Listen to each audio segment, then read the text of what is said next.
slightly crooked nose he'd broken as a child, sharp cheekbones framed by waves of pale golden hair. Killian. He was my sister's closest friend, and had probably been paying one of his regular late-night visits to her, only to stumble onto a scene of... what? I still didn't know.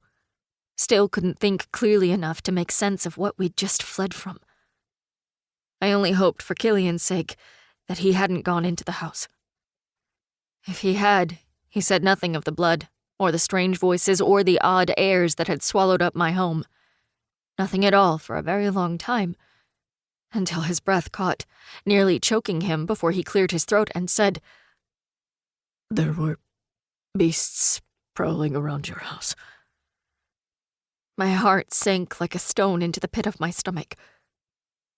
Beasts. Divine ones.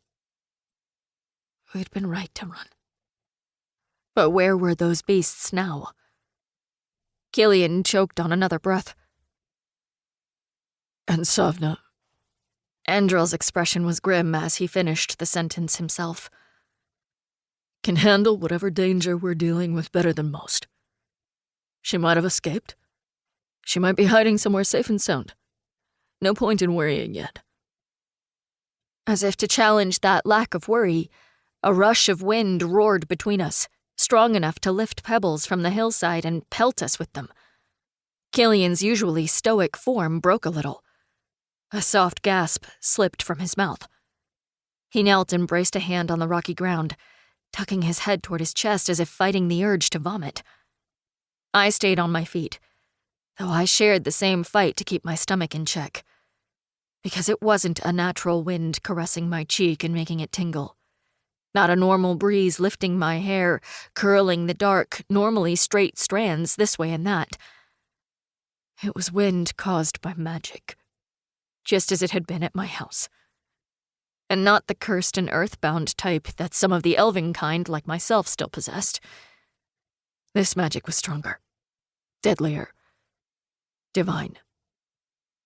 It made my eyes sting and my bones tremble before leaving a terrible taste of salt and metal on my tongue.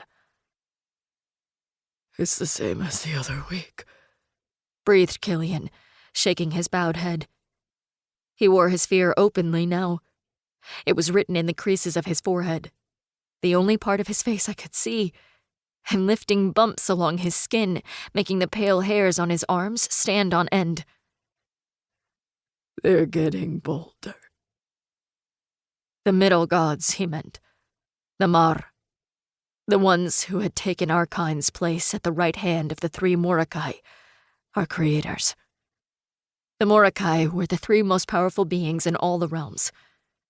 But it was the damnable Mar flooding this particular realm with magic, rallying humans against us, trying to choke out what remained of our kind.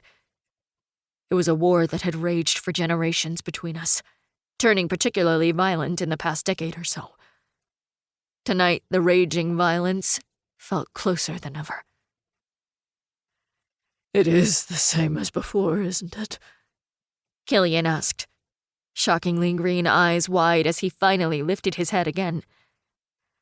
I'm not going mad, am I? The stench of the magic, the feel of it. We all felt it coming close the other week, didn't we? We should have heeded the warning and laid low. They were targeting us. That much is clear now.